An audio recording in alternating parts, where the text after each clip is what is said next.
In this episode, I construct a giant UFO that I'm going to use as part of my mega base. I also find out that multiple pranks have occurred on the server that all seem to involve me and the rest of the blue team. So I've just come through the shopping district portal. I can't help but hear the sounds of Wardens. I feel like this isn't... Okay. Right. I can't help but notice that there is a warden in my shop. You know, I can't help but no. Okay, no, warden is very much shooting at me. Okay, that is an issue. Somebody is... Yep, no, we're just gonna... Somebody has definitely put a warden in my shop, haven't they? It might have been because we turned the entire shopping district blue. You know, it probably has something to do with that. You know, probably. Just a theory. Well, I'm sure we're gonna hear more about those warden shenanigans later, but for now, we've got work to do. To the testing world. So as you can see right here, this is the furnace super smelter UFO that I built in the previous episode. And in case you aren't already aware, my base for this world is an absolute ton of UFOs. I want to make this area a UFO invasion. But every UFO invasion needs its mothership. And this, give or take a, couple of extra missing blocks, is that mothership. Now, in a future episode, we're also going to be draining the monument from below it and actually building a guardian farm down here that will beam the guardians up into our UFO. But we need to build the UFO before we can do any of that first. And back on the actual server now, it also means that we'll need to remove our temporary guardian farm because this thing is going to get in the way of our new UFO. Luckily, this thing was entirely and always temporary because, of course, we were going to build a much bigger one that utilizes all the spawn spots, as you've just seen a little teaser of. I think it might just be easier if we literally just burn, like, all of the drops in here, because once we build the actual guardian farm, we'll have a ton of it anyway. There's something inherently wrong about this. I hate getting rid of items, but there's just too many items to keep here. I guess we might as well keep these. But everything else is gonna get burnt. We're currently burning a lot of prismarine and a lot of fish. Mostly prismarine. It feels wrong. I don't like it. Oh, blaze rods. We are not burning the blaze rods. There's a part of me that kind of just wants to stay here and, like, wait for all of this to despawn and watch it gradually despawn and be really satisfying. But it also would probably be really satisfying to, like, burn it and then have my frames back. So this pains me to do as a self-certified item hoarder, but I am doing what must be done. Goodbye, prismarine. I am the prismarine burning machine. Okay, cool. We now have got rid of all the prismarine. We can actually begin getting rid of this thing properly now. Now, of course, with a build as big as this, you may be wondering how on earth I'm going to actually build this thing in survival. Well, luckily, I have a plan. So this is structura. What I've just done is loaded it up with all the structure files that we got from the UFO in the world. And if I press make pack, or no, global coords, then if I press make pack, it should make a blueprint resource pack. It will make it a lot easier to build this huge UFO. And we should just be able to place down an armor stand here, adjust its position, and boom, we now have the blueprints for the entirety of this UFO. Now, of course, a couple of episodes ago, we got an absolute ton of stone from Silent Whisperer. Since then, I have smelted it down to smooth stone, and like 90% of this base is made of smooth stone. So that's almost all of the materials that we need. I also have a ton of copper over here, which is like the other material, but for the most part, it's smooth stone that we need. And with that, we should now be ready to begin the build. Let's do this.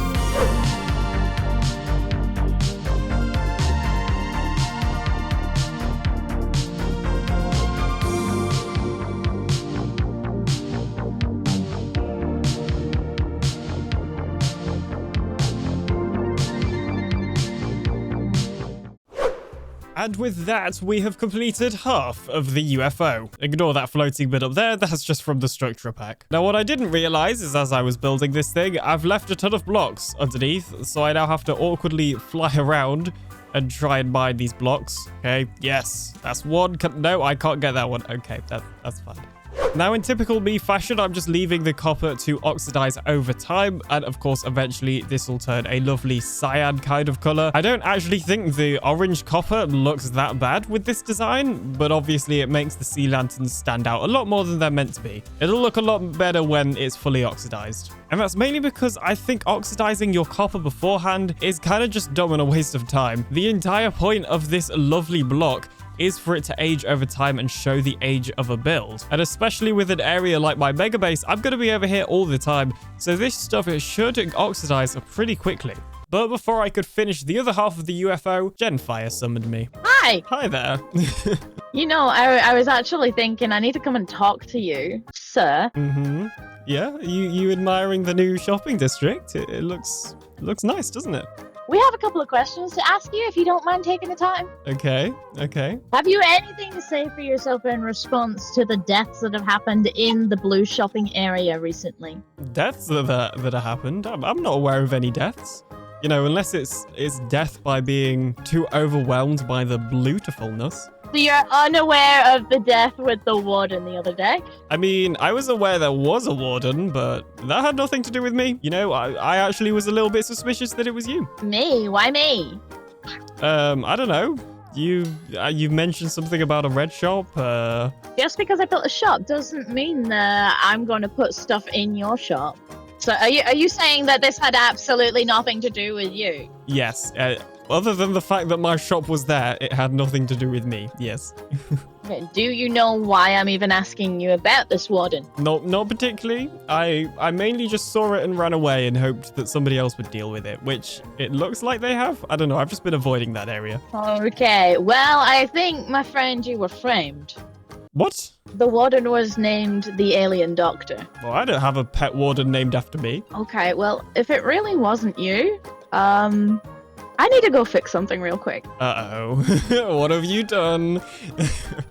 Absolutely nothing. There was absolutely no retaliation whatsoever. Anyway. Well, I'm sure that's absolutely nothing to worry about. Let's get on with the rest of that time lapse.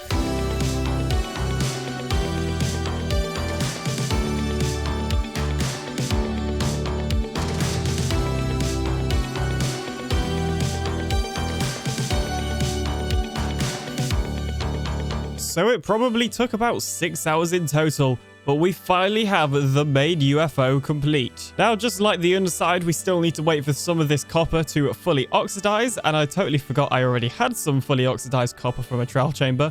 So some of the copper is already the right color, and some of it we're just going to have to wait on. But either way, I'm going to spend a whole lot of time here, so no doubt this thing will be oxidized before I know it. Now, the eagle-eyed amongst you may have noticed a couple of very, very slight changes I've made on particularly the top decorations. First of all, I've added an extra ring here of deep slate and an extra ring down there of deep slate. I think this just makes the top look a little bit more interesting and detailed. I've also increased the amount of slabs, of smooth stone slabs that I'm using down here to hopefully make it feel a little bit more kind of not as steep and kind of more flat, I guess. Just little things like that to try and improve the overall shape. Oh yeah, and I added these extra sea lanterns right here just to try and light it up. I think for the most part, the entirety of this thing is lit up now, so hopefully we won't be getting any mobs spawning. I think the only areas that aren't lit up are like down here, but it'll be fine. What could go wrong? However, there are still two things that I need to do with this blaze. Number one is make a proper entrance, because in the future, once we finish the Guardian farm, we won't be able to fly up this hole. And number two is the actual interior. As you can see, there's no floor at all, really. And a lot of temporary lighting in here, because it was getting dark and mobs were spawning. Luckily, I have a couple of ideas on how to fix both of these problems. So a little bit of time later, and I have added 4 doors to the UFO, so we now have an easier way to exit and go into this thing. I kind of just continued the copper pattern that we have going round like that, and we have the deep slate as well. I might remove the windows here because it doesn't look quite right, but yeah, for the most part, it's done. So now we just need to work on the floor for this thing. Okay, so this level is going to be the level that we build the rest of the floor on, so we basically just need to extend it out, and then I'm probably going to add more copper rings like this with sea lanterns in them for actual lighting. So as you can see, I've made pretty decent progress on the floor. We have these 3 kind of copper lines that are going to go to the middle, and then we're going to connect it up with some circles like this. I'm still working out the exact pattern on getting them to line up though, but overall it should be a pretty simple floor. The main thing that I need to do is make sure everything is well lit up. I think once I add in the sea lanterns in this area, that should light up pretty much everything. For now, I'm just going to leave the middle open because we're going to be putting the Guardian Farm kill chamber here. And of course, I don't want to build something here if I'm just going to have to remove it for the Guardian Farm. And a little bit of time later, I think this is roughly the floor pattern that I'm going to go for. So we just have these kind of lines of copper and sea lanterns going into the middle, and then a ring going around the outside. I might add a couple of smaller rings as well here and here. So as you can see behind me, a lot has changed. We now have a fully completed floor, including all of these copper patterns to light it up. The only bit of floor that we haven't decorated yet is these bits over here, mainly because the floor is also the underneath of the UFO, and I'm going to need to get a little bit more creative with how I do this. I can't just really go about adding random bits of sea lanterns or copper here. However, you may also notice that some of the ceiling has actually changed. I've started replacing the blocks from the ceiling with slabs. That way, light will still be let through, because on Bedrock Edition, slabs let light through. So it's just a nice cheaty way to let a little bit of light through without having to do actual sea lanterns or other light blocks. And I think I'm going to replace most of the ceiling with upper slabs. So I've already started mining out this bit, which effectively means I'm replacing like the entire UFO. But you know, that's fine. It's fine. It's fine. I'm totally fine just replacing, you know, literally the entire ceiling. It's all good. I'll be fine. So it was at this point in the video where I decided to buy some iron, so I had a beacon base to help mine those blocks quicker, when all of a sudden I noticed there was something wrong with my starter base UFO. Hang on just a second. I feel like I feel like that's not meant to look like that. That is literally... What? Why is it red? What's going on? What? What? It's all red. I can hear a lot of sheep. And a cat. Oh, that's my cat. Well, I seem to have found myself in quite a weird place. Now, you may be wondering how I got here. What is going on? It's loads of alien sheep. If you haven't seen before, I use a resource pack made by Cause that turns all of the sheep to look like me. And apparently there's just loads of red sheep in my UFO. Oh, and they've even re-dyed my shulker boxes. I mean, was that really necessary? I feel like that was not necessary, I'm gonna be honest.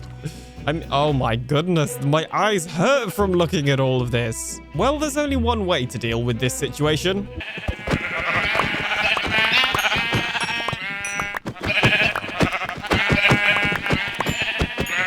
Much better. Well, kind of much better, because I guess there's still all of this red stuff in here. I could fix this another time, jeez. And I'm sure Genfire had absolutely nothing to do with that. Do you need help tidying up? There may have already been some sheep murder. Sheep murder, so you've seen it then? Yes. I came across it whilst I was buying some iron, and I looked off into the distance and thought, that UFO did not used to look like that. Well, I would like to say I am sorry, but the reason I did that was because we thought we were getting back at you for killing me, which turns out I don't think you did that, did you? No, I had no part in the Wardens. I was framed.